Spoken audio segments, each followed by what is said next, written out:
What is systems design? It's in engineering. What year is this? I mean, I guess it has something to do with computers. I have no idea what systems design is. All the engineers say that it's not a real form of engineering, so it's got to be a little different. I imagine you're probably doing this as a trick question here. What sort of people? They say artsy engineers. That's what they tell me. People with problem-solving abilities. Creative. Pretty regular people. Long hairs, rebel clothes. Creative people, people who know how to bring things together. Aren't just focused to one particular idea. They say, well, what about this? What about this? We can bring this with this, and it all works together.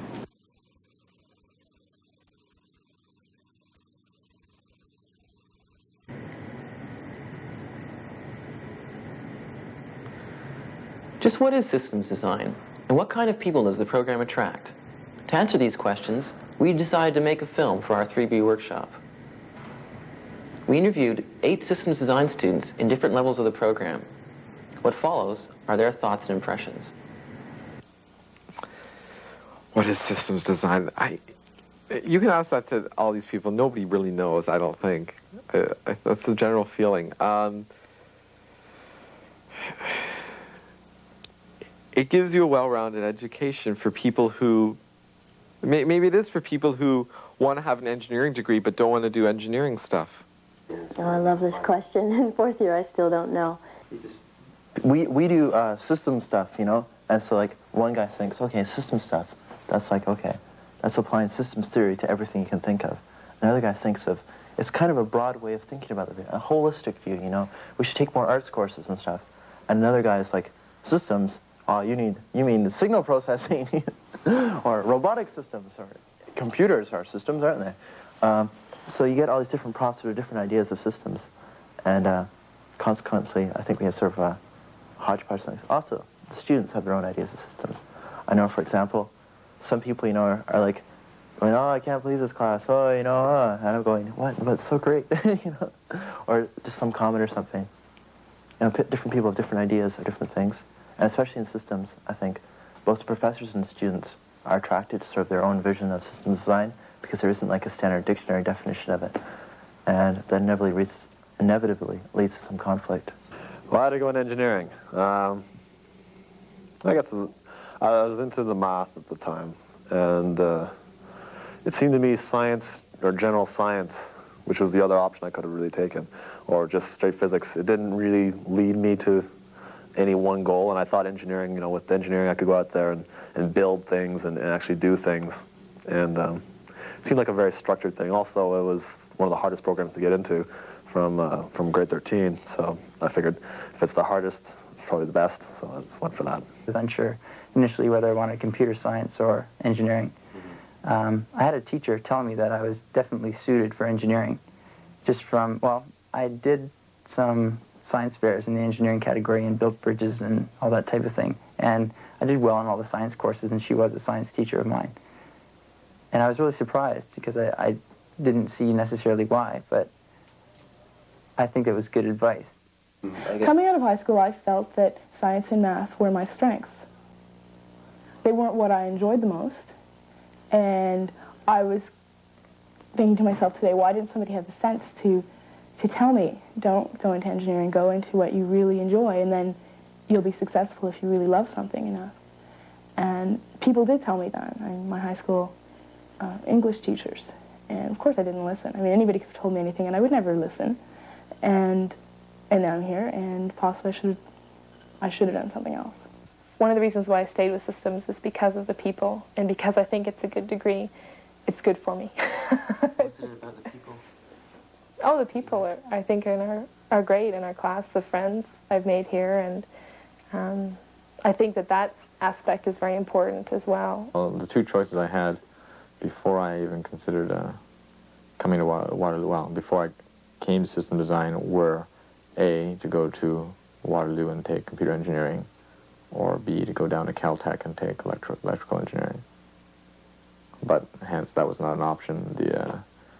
The SAT achievement scores weren't high enough, and didn't pursue that. And I talked to some people in the field of engineering, and they all were pro systems.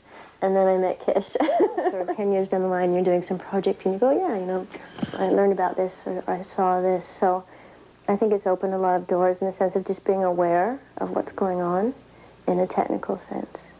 I think it's closed a lot of doors, too. Like what doors? My social life.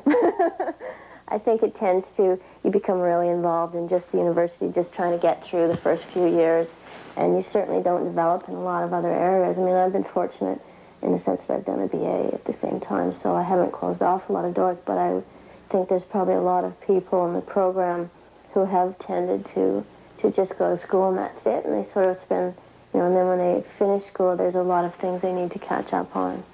You know, the old socially inept engineer, I guess. I don't know.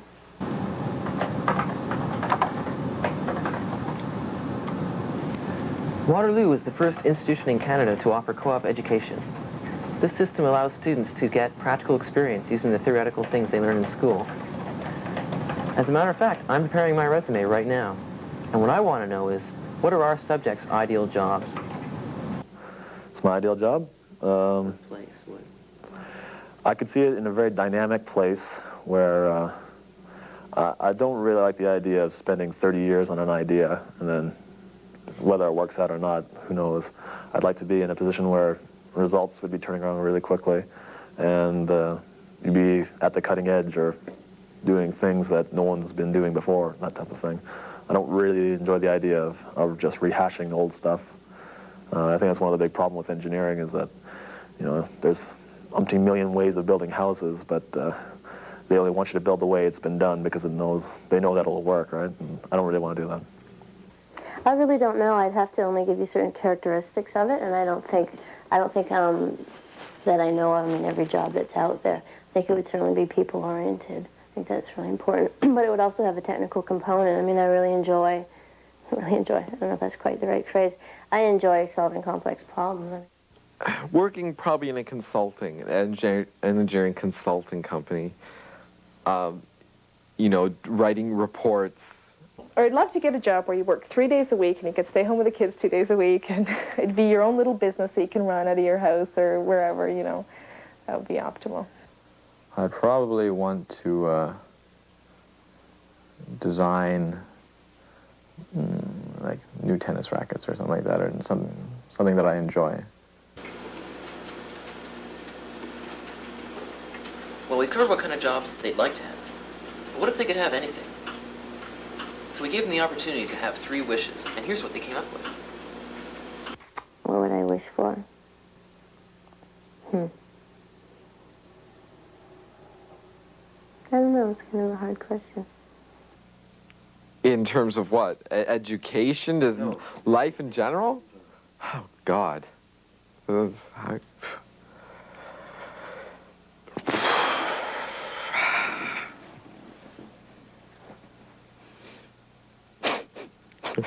I don't know what to say. 3 wishes. Well, I suppose I shouldn't do the general thing and say peace and goodwill for the entire world, and which is what I would like, really. I'd love no one to be hungry, everyone to be happy. Well, not everyone to be happy again. I believe in you have to experience great sorrow to experience great joy. So, but I mean, just basically, I wish things were better. People would not fight as much and stuff. But 3 wishes. I'd love to have a family and marry somebody that I'd stay in love with for my whole life. Be healthy, not have any problems. I don't have a great desire to be, you know, the wealthiest woman in the entire world, but lots of money would be wonderful. You know, like that would be great. Let's just say they'd probably be related more to my personal happiness than anything else. And not so related to, I don't know, what I'm going to do with my life, quote unquote. I don't really see that as being the most important thing in my life, you know, my career or school or anything. What I think is more important is how I'm feeling day to day and how if I'm happy with what I'm doing and where I sort of see myself going, regardless of what field I end up in or anything like that. I think it's totally, so my 3 wishes would be totally unrelated to systems design, for sure.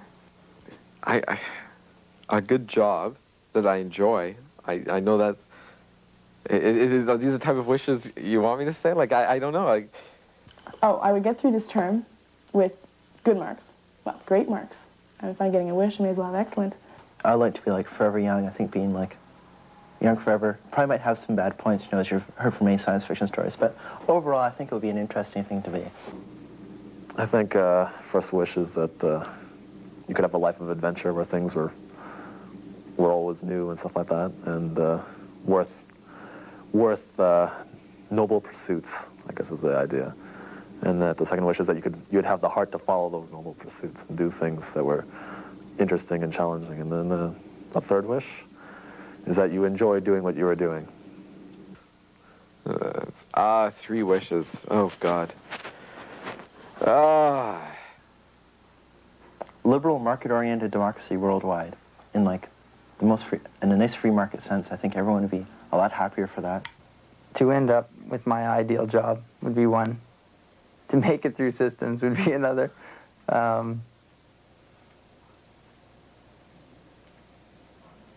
don't know. And to find somebody, I guess, to spend the rest of my life with. I'd have a holiday somewhere. Like, I'm just going for small-scale, mundane wishes right now. Right? I'm not going to change the world. Well, the first wish would be to wish that all my wishes would come true. Then I would save the rest for later. And an end to this greediness I see in society. If we want to get really ethical here, Well, we don't have to. I mean, it can be. like I can get into this big discussion about communism and everything, and how about it's falling apart in Eastern Europe, and they all want to become democratic in like the West, but I don't know whether that's so good either, because the West isn't because of greediness, and an end to world greed, I'm sure would make this world a better place to live. So, okay, that's wish 1.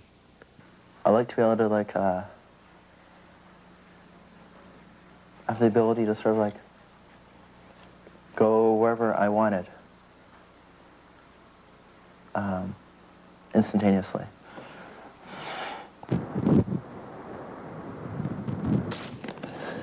Behind me, you see a panoramic view of the University of Waterloo. Just what is the role of a university anyway? I think the purpose of the university is to bring together people with different ideas. I think everything else could have probably been done through correspondence or something like that. As far as the university's role in society, it's responsible for turning out people who are capable of doing what their degree says they can do. I think people they're getting an education, but it's very far from the Renaissance ideal, is what I'm saying. I'm getting an education through my options. I find the one course I'm taking this year that's actually, of course I'm getting education, but not the sort of education that interests me. I'm studying Japanese history right now, and the one course that I'm taking has made me much more aware, say when I read the paper in the morning, of what's going on and understanding history. Whereas opposed to electricity, as far as I'm concerned, if I turn the switch and the light goes on, that's all I want to know about electricity. You see, if you take a look at American schools, I think the attitude of a lot of students there is they think, university was the best time of our life. It was a great time. I'll remember it forever, and I'm going to contribute to their alumni fund till I die. And I think if you ask the same people here in Canada or from Waterloo what their Waterloo experience was like, you wouldn't get something so enthusiastic. And I think that's a function of the philosophy behind the school. I think it's changed very much. I think the role of this university is very different from the role of a lot of other universities. This university is more of a, let's prepare you for the working world. Let's prepare you to sort of meet that challenge kind of thing. Where a lot of other universities, it's more, I think, an emphasis on learning about a subject, but also an emphasis on growing as a person. And I think there's just a lot more sort of a party atmosphere versus this is sort of an in-between place to go. Well, this university, I think the role of this university, well, first of all, let's say, I believe there's 2 schools that exist. One school is like the Oxford, or the Edinburgh University in England or in Scotland, that tries to develop the individual to be the most that they can be. Then you have another type of an institution, like a technological-based school that pumps out people to fit industry or people to fit jobs. I think that Waterloo is one of the second type, and that a lot of people, I mean, myself, to a minor degree, came here to really develop the skills that would help you in a job. And I think that's an unfortunate thing, because it's becoming such a more and more important emphasis now, or focus of students coming into the University of Waterloo now, that they're missing out on the creativity or the self-development that other schools focus on. So are you saying that here in Waterloo we're just like... I think it's a cranking machine. It's a sausage machine. And that is the mandate of the school.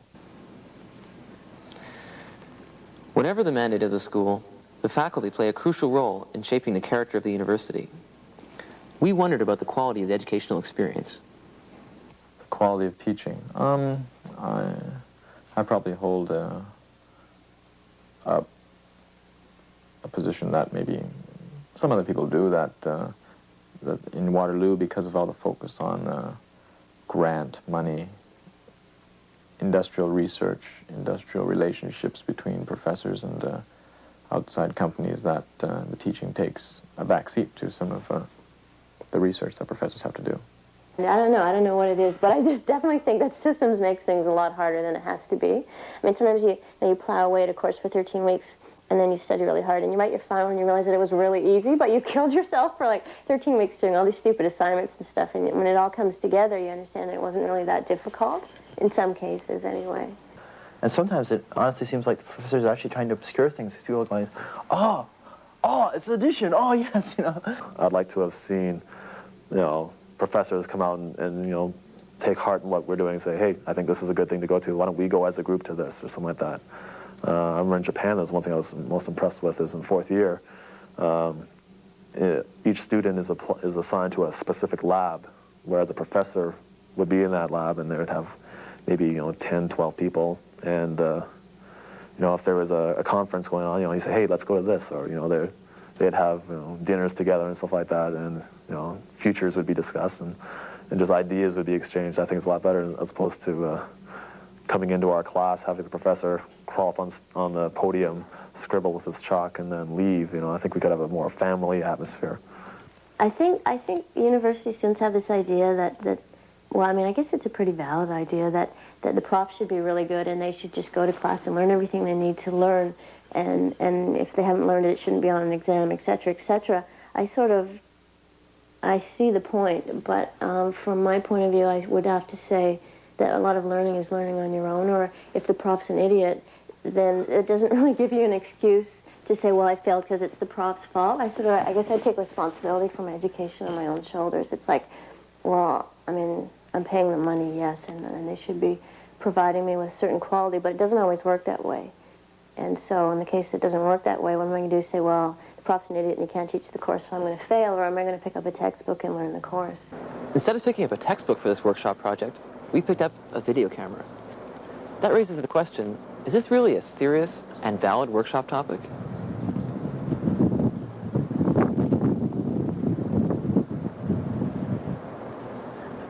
And making a film about engineering, I think that's perfectly valid as a workshop topic. And you're learning like new skills, just as like I'm learning about, you know, like some biological stuff and the other stuff. The same, not directly applicable, you know, it's like someone going, you know, we want you to work for a computer company, you know, QNOC, you know, but as a person, or even just, you know, like maybe 10 years down the road, you'll be doing something, and like having done a film will make it better. You're a better engineer if having done film. I think it's, you know, definitely a good thing. I think it's a neat idea. I'd do it. Yeah, it's a very neat idea. That's one of the reasons I wanted to volunteer for this, was to be part of it. I think it's interesting, yeah. I mean, does it fall into the category of engineering workshop? I don't know, but I'm wondering what should be the category of engineering workshop. I think it's a very good idea to do a film on systems, because I can think of a lot of good applications for it. And that will help a lot of people further down the road, like for new students coming in that like some views and insight as for the program and hear what people that have gone through have to say in a documented way. I think that for professors, I think it's also very good for the faculty to see what type of thought process that students have. So in that respect, I think it's a good thing to do. As a workshop, I don't know. I think it's questionable.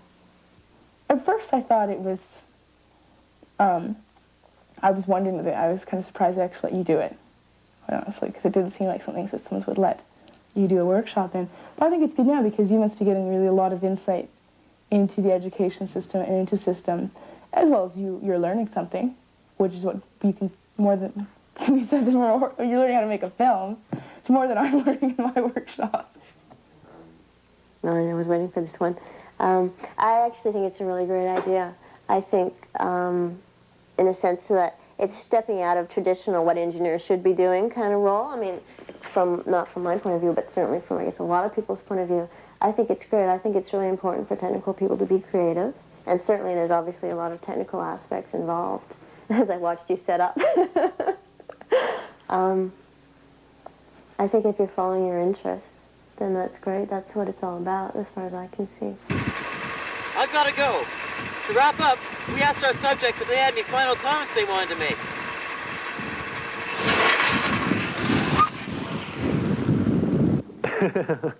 Well, I wasn't quite as cynical as when I came in here. What have I lost? Well, I guess I've lost a certain amount of wonder.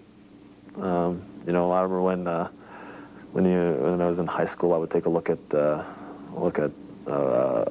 something really complicated and I'd say, wow, that's wonderful, right? Now I look at it and I almost have a certain dread in my stomach because I know what the amount of stress I'm going to have to go through to understand exactly what's going on with that. And so in that respect, I've lost that sense of wonder. And I used to think that grad school and stuff like that would be just total enlightenment all the time. And now I'm beginning to see that it's going to be a lot of frustration a lot of the time. I am serious about engineering because it's very hard, and for the amount of work I'm putting into it, I expect it to get me somewhere in the end. And I like what I'm doing. I'm sounding awfully negative right now. I still think there are moments, like I still believe that in a year, people have told me that 2A is one of the more miserable terms, that it'll improve and I'll be able to choose my own courses and pick an area of interest. And there are things about engineering that interest me. I really enjoy being happy and you know, being with other people and making them happy as well. I just, you know, it's coming across sounding really but it's true. I really love being with people and doing things all the time, and I really don't think that you should sit around and mope about things. I don't think you should take it too seriously. You know, it's like, if you don't like what you're doing, then get out or find a way to change it. I mean, don't expect the program or any program to give you anything. It's really up to you what you want to put into it or what you want to get out of it. And you can always find excuses for failure or for success. So I think if you enjoy it, then do it, but just take responsibility for what you're doing. My pearl of wisdom.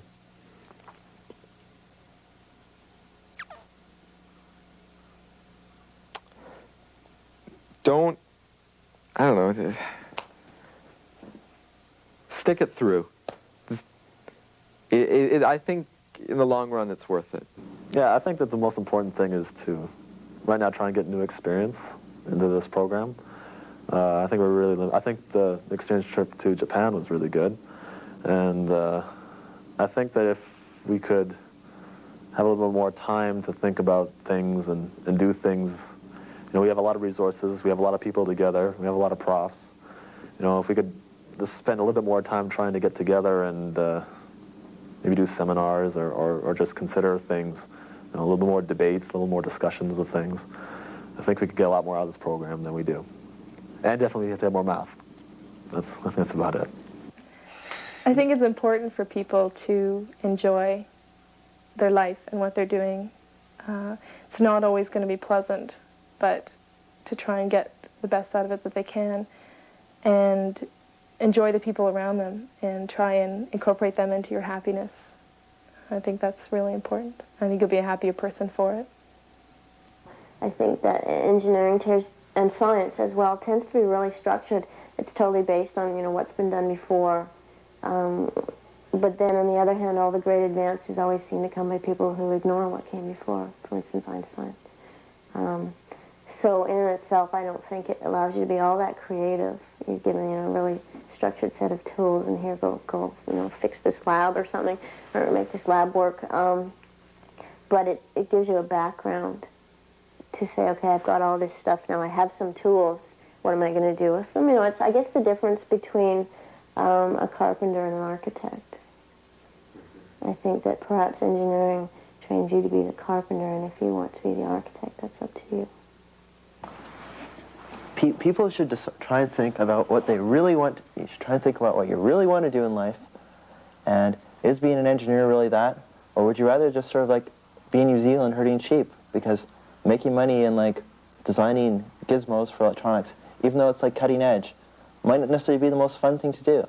I think when you die, it's like over. Even if you're religious, I think it's over, you know. So I think you should try and get as most out of life as you can. Like try and experience new things, try new things, both mentally and physically, and try and have an interesting life. Try not to be boring, and try and be happy. That's my message.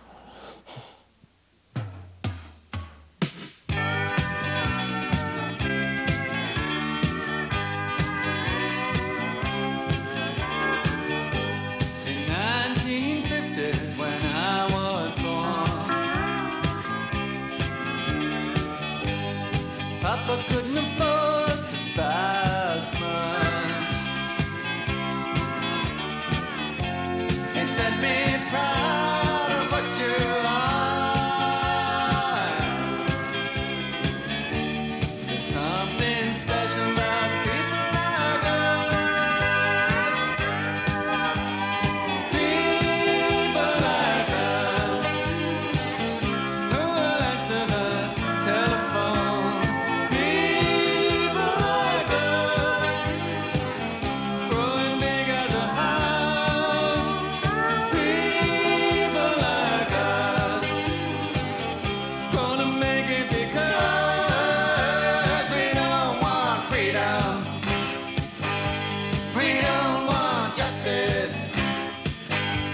We just want